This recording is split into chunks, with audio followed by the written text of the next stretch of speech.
Porn stars, pole dancers and performers.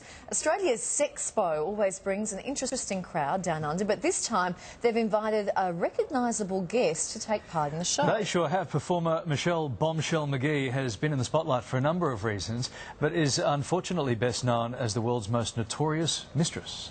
It was the sex scandal that shocked Hollywood. Life is hard sometimes, but we get through it with laughter. A picture-perfect couple, but underneath a secret double life.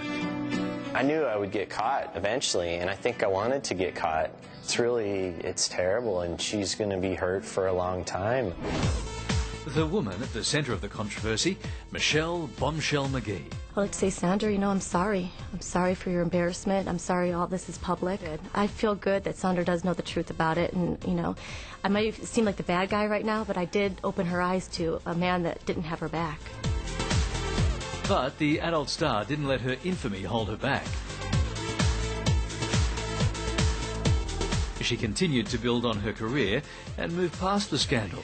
The Bombshell is now in Australia for Sexpo, where she'll be meeting with fans and holding sexuality seminars. Well, Bombshell McGee joins us now live from Perth. Good morning to you, Michelle. Good morning. How are you? Great. We hear that you're here for Sexpo, so we want to talk to you about a whole bunch of stuff. But let's just start with Sexpo. What exactly does that involve for you? Sexpo, I perform every night on the main stage, and I sign merchandise, take photos with fans, and I have a huge bed in my booth where you can jump in and get your picture taken with me. In bed with you? Yes, in bed with me. Wow. With a sex swing. Oh, right. we so need to do that for our next publicity photo, Carl. Now, Michelle, as well as performing, you're also known for being inked. I put this out to Twitter this morning, huge response. People want to know, is there anywhere on your body that hasn't been tattooed? There is, but those places obviously can't be shown on TV. Okay. So how many tattoos do you have? I have one big one. Just one. Right. Life's just one big tattoo, then? Just one big tattoo, yep. All right. Now, so how would you describe that? Like, what is that of? Is there a theme for that? If it goes, like, from literally to your head, from your head to your toe, what's the theme? Yep.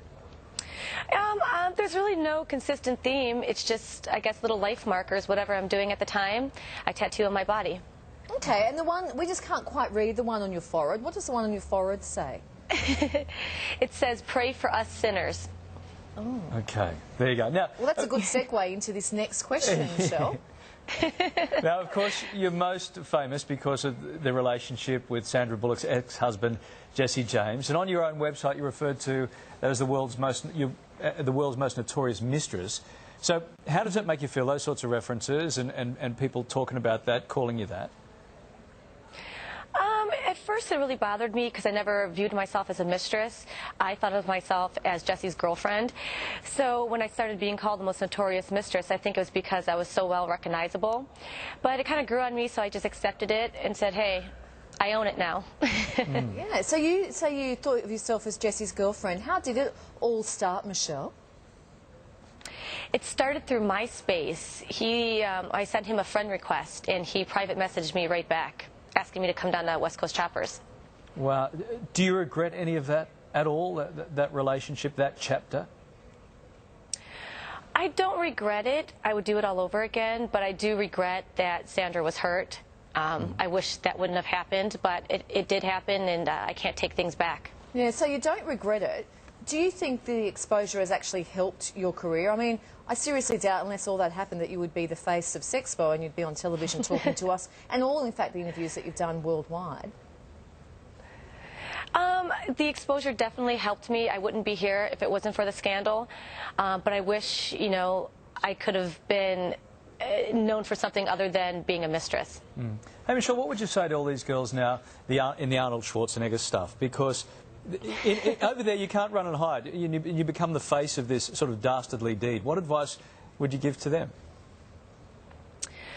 I would give advice to all the other mistresses that just, it's a very negative thing, but it lasts just a short time, and try to make things positive out of it.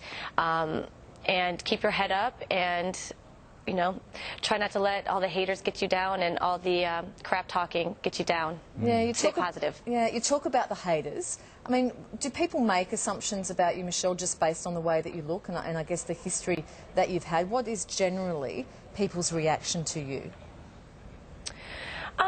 I think when the scandal first happened, I got a lot of hateful people talking about me. But now that the years kind of gone by, I've gotten many, many fans, and I'm so grateful for that. But I think the first reaction is, wow, you have a lot of tattoos. And either you like them and you don't like them. Yeah. Now, another thing that's happened as a result of this, looks like you're heading towards your own reality TV show, right? That's in the works. Tell us about that. Yes. I'm in the process of filming my own reality show, and it will probably be in the air sometime next year. And it's about my life, going in and out of the adult industry, being a mom, my friends, life after a scandal, pretty much. Alrighty, it sounds like you've got a lot on your plate. Best of luck with your career ahead, and thanks for talking to us this morning, Michelle. Thank you so much for having me. Thanks Michelle.